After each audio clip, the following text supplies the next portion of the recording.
क्या क्या बोल दिया। हे प्रभु मुझे क्षमा कर दे।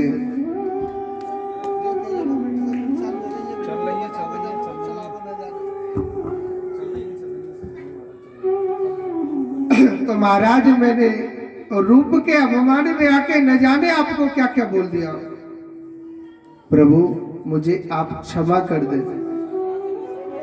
संत कहने लगे भैया जो हमारे मुख से निकल गया निकल गया, मगर हम आपको वरदान देते हैं आपका उद्धार भगवान श्री कृष्ण के ही हाथों द्वारा होगा। इसीलिए भगवान ने इस अगासुर नाम के सर्प का उद्धार किया था मेरे प्रभु। इस कथा का अर्थ क्या है? कभी इंसान को दौलत का अभिमान नहीं करना चाहिए कि मेरे पास कितना पैसा है, या मेरे पास कितना बड़ा बंगला है, या मेरे 4-4 5-5 बेटा है, या मेरे पास ये है या वो है।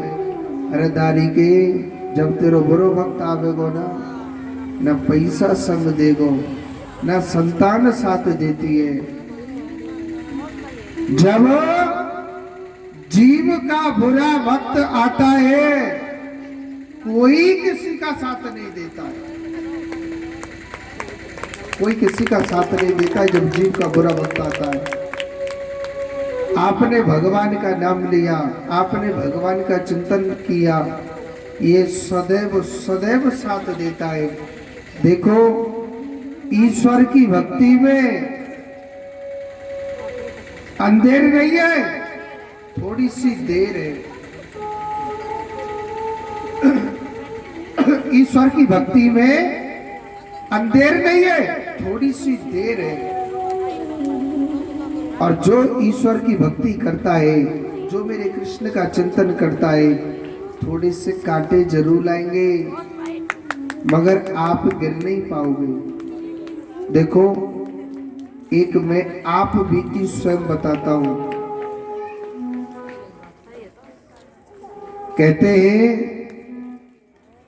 आपके राजस्थान में मेरी कन्हैया की कृपा से हर जगह जगह जगह जगह भगवान की कथा हुई है। ऐसी बात नहीं है, हर जगह राजस्थान में जितने भी जिले बने हुए हैं, जितनी भी तहसील बनी हुई है, सब में कथा हो गई। और ऐसे नहीं कि एक एक कथा, खूब 10-10 20-20 कथाएं हुई है। आज मैं 14 साल से कथा कर रहा हूँ, आज 29वें साल में चल रहा हूँ। हर जगह जगह राजस्थान में भगवान की कथा हो गई, हर जगह जगह कथा हो गई। आपका जो ये खेतड़ी कस्बा है ना, ये शहर है, इसमें भी कोई ये पहली कथा नहीं है। ये लगातार 11वीं भागवत है यहाँ पर, या 11वीं भागवत कथा चल रही है। और 12वीं कथा जो होने जा रही है वो कोपर नहीं, मैं पहले तो 12वीं है कि बता देता हूँ, खेतड़ी में ही है। फरवरी या मार्च के महीने में होगी और बड़ी विशाल कलश यात्रा निकाली जाएगी। उसकी शायद 1100 या 2100 लेडीजों की कलश यात्रा है, पोलो ग्राउंड में होगी। बड़ी कुछ नहीं है, जहाँ पैसा ने ज्यादा लगा दिया वो बड़ी कथा है, रुपया थोड़ा सा लगा दो वो छोटी कथा है। कथा कोई अलग से नहीं सुनाएंगे, कथा वही होगी। मगर हमारी 12वीं जो कथा होगी, इससे अगली तो कोपर में है, कोपर के बाद फिर हमारी नीम के थाना में भी है। मगर यहाँ एक और कथा है खेतड़ी में, वो है डायरेक्ट पोलो ग्राउंड में, बड़ी विशाल कथा है वो। हर जगह जगह भगवान की कृपा से खूब कथाएं करी।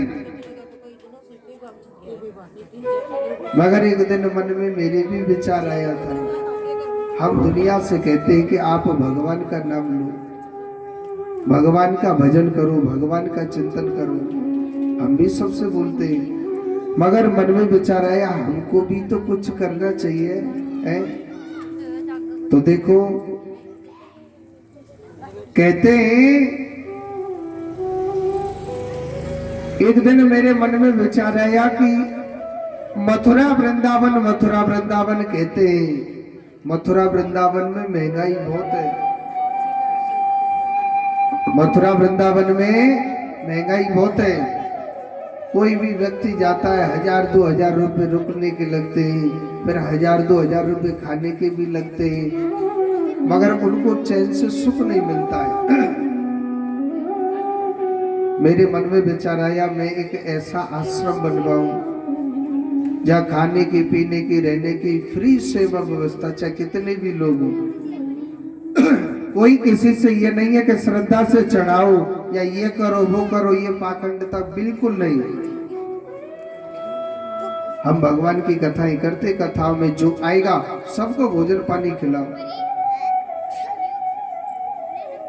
मैंने कुछ भक्तों से बात करी कि अपनों जो हमारे कन्हैया से, हमारे बालाजी से जुड़े हुए कि भैया मैं एक ऐसा आश्रम बनाना चाहता हूं।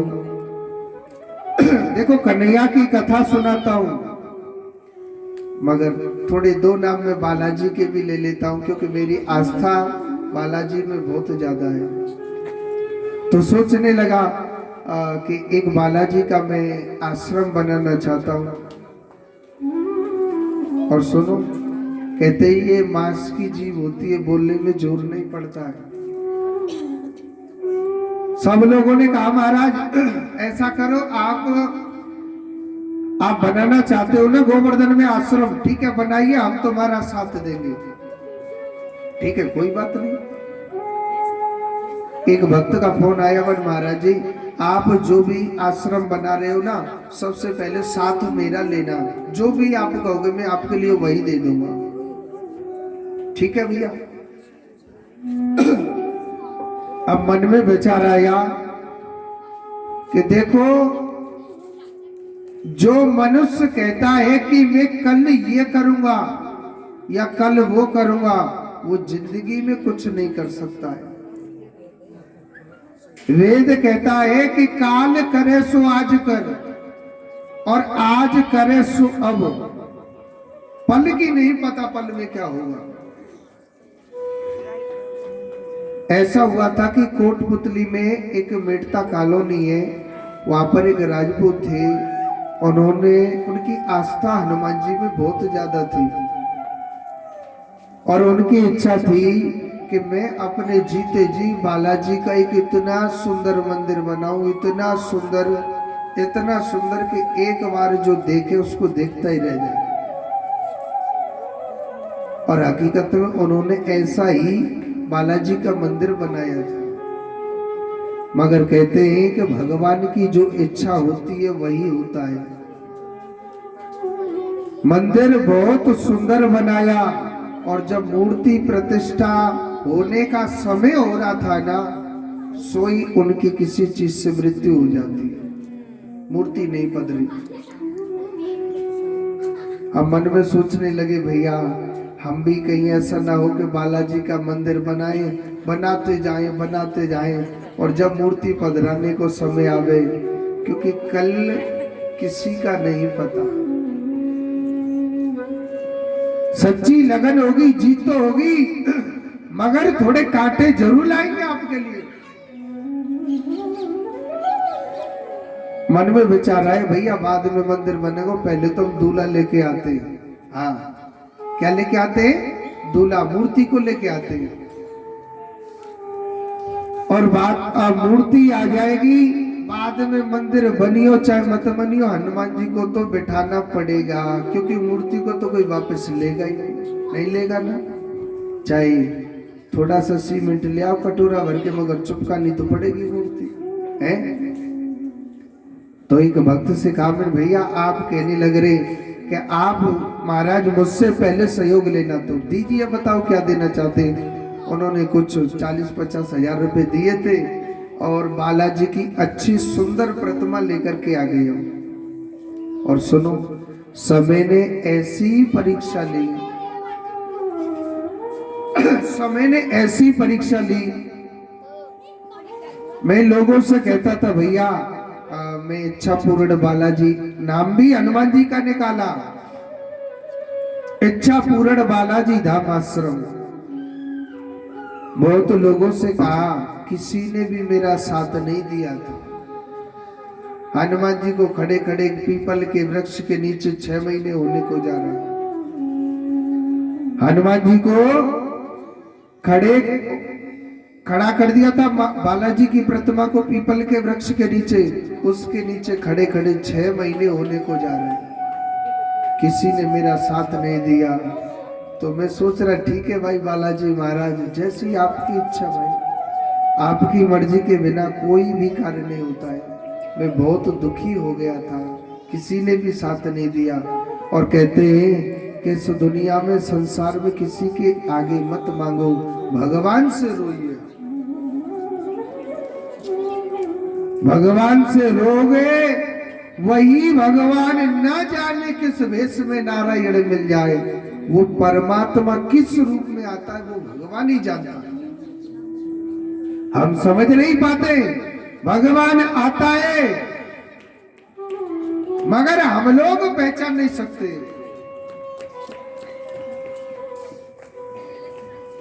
अब किसी ने संग नहीं दिया तो सोचने लगे ठीक है प्रभु जैसी आपकी इच्छा। अब हमारी कथा करने लगे थे, हम अपना भगवान का नाम ले रहे थे। हमारे गुरुजी का फोन आया कि गोपाल आप बालाजी की मूर्ति को क्यों नहीं पधरा रहे।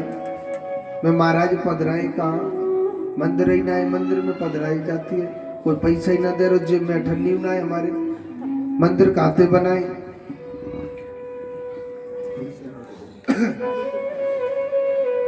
तो गुरुदेव कहने लगे भैया ये मुझे नहीं पता, आपको तो बालाजी की मूर्ति पधरानी है तो पधरानी है। आपकी मूर्ति को 6 महीने को होने को जा रही है और वेद कहता है कि मूर्ति जो होती है ना 6 महीने से ज्यादा घर में नहीं रखनी चाहिए, क्योंकि प्रतिष्ठा कराओ, नहीं कराओगे तो वो मूर्ति उल्टा विनाश करने लग जाएगी। अब मन में सोच रहे जेब में कछु हत नहीं भाई, देखो मूर्ति पधराते हैं तो 5 ब्राह्मण भी आते हैं, छोटा मोटा भंडारा भी करना पड़ता है। कहते छोटे छोटे हजारों खर्चे हो जाते हैं। अब गुरुजी कहने लग रहे थे, जिद पड़ रहे, मैंने कहा ठीक है गुरुदेव हम पधराएंगे, कुछ करेंगे। हमने सोचा एक छोटा सा चबूतरा बनवा देते हैं, वहीं पे हनुमान जी महाराज खड़े है, जाओ जी हमारा आश्रम है और जी हमारी। अब भैया बारिश में भीजता रहना, धूप में तपता रहना, कुछ भी करो वो आपकी इच्छा है प्रभु, हम क्या करें। हमारी कथा थोड़ा बहरोड में चल रही थी तो एक मिस्त्री से मोबाइल पे बातें हुई। मैंने कहा लाला आप ऐसा करना, एक छोटा सा चबूतरा बना देना और हमारे हनुमान जी महाराज खड़े हो जाएंगे, बस यही हमारा मंदिर है। मन में सोचा था। अब उस मिस्त्री ने कुछ उल्टा सुन लिया, उसने एक थोड़ा बड़ा सा चबूतरा सा बनाया और उस चबूतरे के अंदर से एक कोठड़ी सी निकाल दी थी, क्योंकि मूर्ति थोड़े से पैसे की आई थी, 30-40 हजार की ईंटें गिरवा दी थी। उसने सारी ईंटें लगा दी और एक छोटी सी कोठड़ी भी बना दी थी। अब मैं वहां गया, देखा था वहां तो कोठड़ी भी बनी हुई है। मैंने सोचा मैंने भाई आपसे ये किसने कहा था कि आप कोठड़ी निकाल देना। वो महाराज आप ही तो बोल रहे थे कि चबूतरा बना देना और वही हमारे हनुमान जी का मंदिर बन जाएगा। तुरंत मैं समझ गया कि बालाजी महाराज आप खुले में नहीं रहना चाहते। मैं तो धूप में खड़ा करना चाहता था मगर वो नहीं रहना चाहता है, उसकी इच्छा ही नहीं है। तुरंत मैं समझ गया कि मान गया प्रभु जैसी आपकी इच्छा है। अब क्या ये आजकल फेसबुक वगैरह चल रहे हैं तो एक फोटो खींच करके हमने भी चढ़ा दिया कि 3 मार्च को इच्छा पूर्ण बालाजी महाराज की प्राण प्रतिष्ठा है। एक माता का फोन आया, बोले महाराज जी बालाजी की मूर्ति पधरा रहे। मैंने हाँ जी। तो महाराज जी वहां तो भंडारा करेंगे। मैंने कहा भंडारा भंडारा तो कछु ना है। मन मन में सोच रहा मैं, भैया आपको खाना है कुछ, आपके लिए जरूर खिला देंगे। अरे नहीं महाराज ऐसे नहीं होता है, बालाजी की मूर्ति पधरा रहे तो भंडारा भी होना चाहिए। मैं कहने लगा भैया होना तो चाहिए, मगर जेब में कछु ना है, हमारे में पधराए भंडारा कहां से करें। उस मैया ने कहा ठीक है महाराज जी आप ऐसा करो, 500 आदमी का भंडारा आप मेरी तरफ से करो, वहां पर दाल बाटी चूरमा का। मैंने जय हो प्रभु की हो गई कृपा। अब उसमें लिख दिया इच्छा पूर्ण बालाजी महाराज का 3 मार्च को मूर्ति प्रतिष्ठा और भंडारा भी है। एक सैनी जी थे, उनका फोन आया, बोले महाराज जी बालाजी की भंडारा है। मैंने कहा हाँ जी। भाई कितने लोगों का? मैंने कहा हाँ 400-500 आदमी का भंडारा है। भाई महाराज जी ऐसा मत करो, अच्छी तरह भंडारा करो, 2000 आदमी का मेरी तरफ से भी करो। और सुनो भैया, नाना करते करते वह 5000 आदमियों का बड़ा सुंदर बड़ा प्यारा भंडारा हुआ और बालाजी महाराज की मूर्ति की प्राण प्रतिष्ठा हुई थी। और सुनो भंडारा हो गया, शाम को ऐसी बारिश हुई, जितनी भी कोठड़ी वोटड़ी करी सब डैश में से नीचे गिर गई। हाँ, जितनी भी कोठड़ी खड़ी थी ना, हनुमान जी वहीं खड़े हुए मगर सब नीचे डैश में सो गई। मैंने कहा बहुत अच्छा किया हनुमान जी, अब धूप में ठाड़ो रही लो। अब अरे हमने तो जैसे तैसे ये दीवारें खड़ी करी, आपने ऐसी बारिश बरसाई, सब कुछ नीचे गिर गया। मैं अब खड़े रहो महाराज धूप में। मगर कहते हैं कि भगवान जो चाहता है ना वही होता है। मैं सोच नहीं सकता था वहां ऐसा कार्य हुआ जो जीवन में मैं कभी नहीं सोच सकता था। वहां राधा कृष्ण का मंदिर बनाया, वहां राम दरबार का मंदिर बनाया, वहां भगवान शंकर जी का भी मंदिर बनाया। वहां पर जो फिल्मी एक्टरनी है हेमा मालिनी, हमारे यहाँ की सांसद है वो, उन्होंने उस मंदिर के लिए रेलवे स्टेशन भी बनवाया कि महाराज पैसे वाले लोग तो इतराते अपनी अपनी कारों से पहुंच जाएंगे, गरीब लोग यहाँ कैसे आएंगे।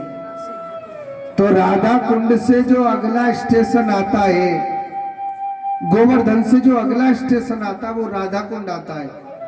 कोई भी गिरिराज जी की परिक्रमा लगाने जावे तो राधा कुंड पड़ता है। राधा कुंड रेलवे स्टेशन के सामने इच्छा पूर्ण बालाजी धाम आश्रम एक ही है। वहां खाने पीने की रहने सहने की फ्री सेवा व्यवस्था है। आप और भी एड्रेस भूल जाएं, आपके यहाँ पर भी कथा चल रही है। ये 10-11 खेतड़ी में कथा कौन कौन सी जगह करी है ये आप अपने मोबाइल पर देख सकते हो। यूट्यूब पर नाम लिखना गोपाल दीक्षित जी महाराज, हर कथा आ जाएंगी। और कोई भी कथा को सुनना, उस कथा के डिस्क्रिप्शन में नीचे को हर वीडियो के नीचे लिखा हुआ है ये इच्छा पूर्ण बालाजी धाम आश्रम कौन सी जगह, किस जगह है ये आश्रम। कभी भी आप मथुरा वृंदावन घूमने के लिए जाएं तो खाने पीने की रहने सहने की फ्री सेवा व्यवस्था है, कोई भी जा सकता है। कहते हैं भगवान के अगर सत्यता पर आप चलोगे थोड़े से कांटे जरूर आएंगे मगर जीत तुम्हारी होगी, जीत तुम्हारी होगी। आप थोड़े से कांटे जरूर लाएंगे। और दूसरी बात बताता हूं, आप चाहे किसी भी बीमारी से, आप चाहे किसी भी दुख से दुखित हो, आप 2 रुपए लेना, अपने ऊपर ऐसे 21 बार उसारना और बालाजी के नाम के अपने घर में रख लेना, मंगलवार के दिन उसारना कि इच्छा पूर्ण बालाजी हम इस दुख से दुखी हैं, ये हमारी अर्जी है, हम तुम्हारे दर पर जरूर आएंगे, एक बार इस दुख से दुखी है तो दूर करो आप, और देखना आप उस दुख से दूर होते कि नहीं होते। नहीं तो 2 रुपए कोई ले नहीं रहा, आप ही के घर पे। जोर से बोलो राधे राधे। तो कहते हैं सत्य पर चलने वाला चाहिए, जीत भगवान कराता है। तो भगवान ने अगासुर नाम के राक्षस का उद्धार किया। अब आगे की कथा सुनाने से पहले मैं आपको कल की कथा बता दूं। आगे की कथा सुनाने से पहले मैं कल की कथा बता दूं। कल के दिन भगवान श्री कृष्ण की है शादी। क्या है कल? भगवान की शादी है। तो बारात में कौन कौन चलेगा हाथ ऊपर करके बताओ। मोटी मैया ना चलेगी? बारात में चलेंगे कि ना चलेंगे? पीछे वाले हो रोहतास जी तो कुछ बोले ही ना रे। आज्ञा हम क्या करेंगे? बाराती है घराती है जी? बारात में चलेंगे। और वे 3 मैया कुर्सी पर धरी का है वे बारात में चलेंगे। मैया ना चलेंगे तो दूल्हा देख रहे हो। आधे मैया पहली हाथ उठा रही महाराज में तो एक बार चांदी जरूर बारात। तो देखो कल भगवान की शादी है तो सब बारात में चलेंगे ना। सिगरी को नो तो अच्छा बेटी वाला कौन है? बेटी वाले हाथ उठाइए ने। देखो 1-2 जने ने हाथ उठाए, क्यों खर्चा लगेगा? ये हमारे हाथ ना उठा रहे सारे। देखो बेटी वाले में देखता हूँ कौन है बेटी वाला। ऐसे ना भाई भैया, वो तो मैं पूछूंगा बेटी वाला कौन है। ऐसा कौन सा भक्त है अपनी तरफ से 5 किलो बूंदी का प्रसाद लेके आएगा? बताओ। उन लेके आओ, हाथ ऊपर आप करके बताओ। अच्छा मोटी मैया की तरफ से जोरदार ताली बजाओ। शंकर जी के घर से ये होते बेटी वाले, क्योंकि भाई नाश्ता पानी तो होगा ना बारात को।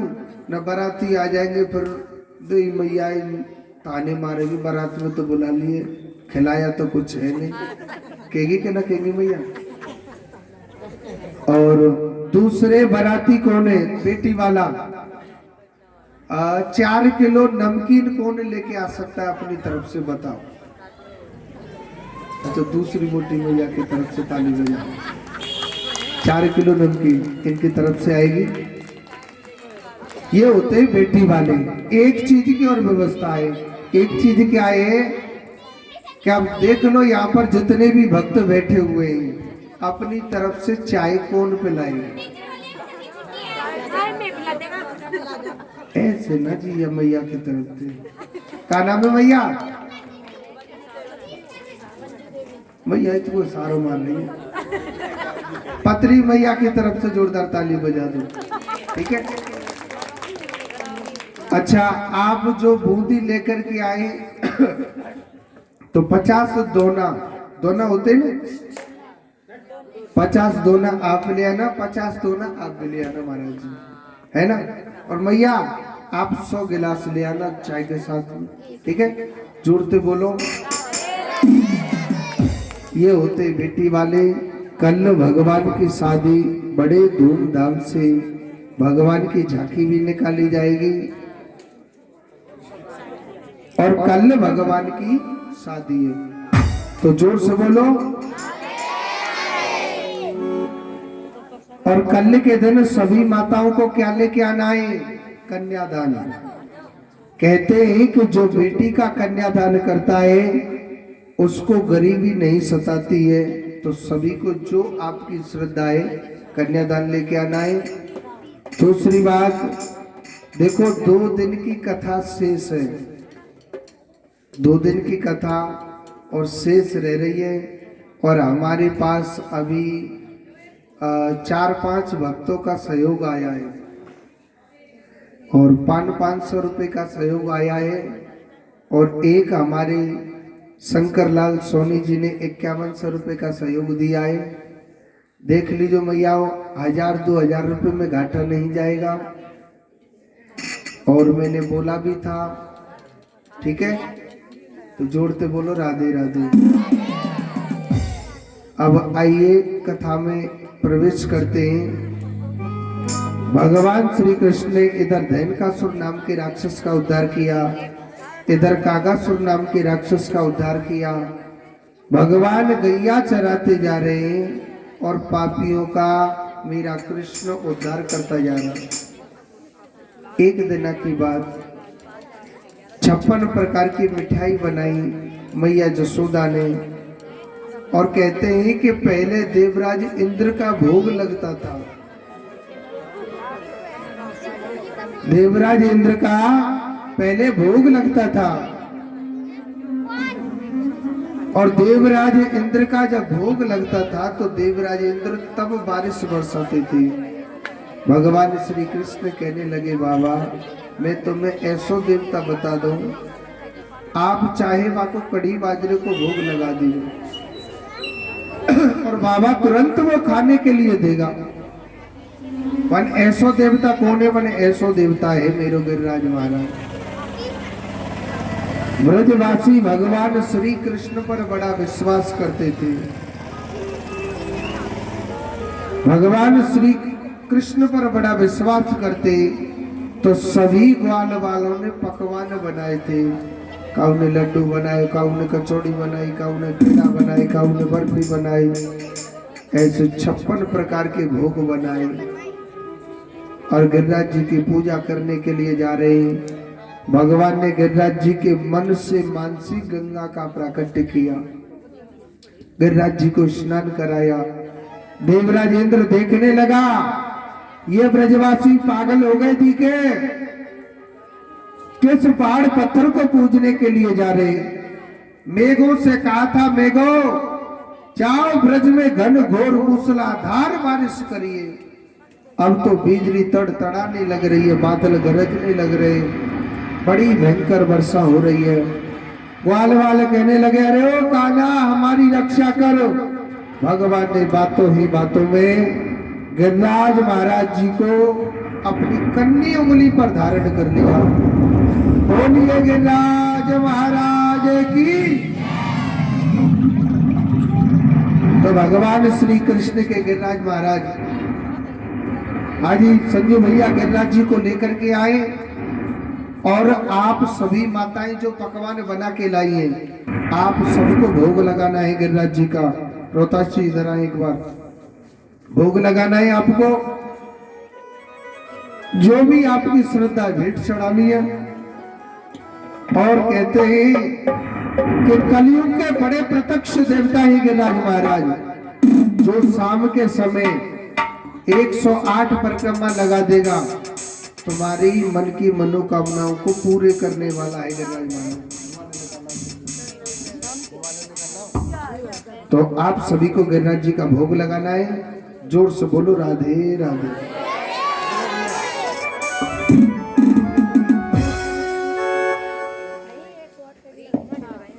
अर्पण करके तन मन धन, चलो रे चले सब गोवर्धन।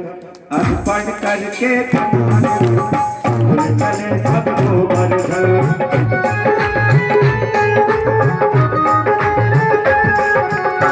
अर्पण करके तन मन धन, चलो रे चले सब गोवर्धन।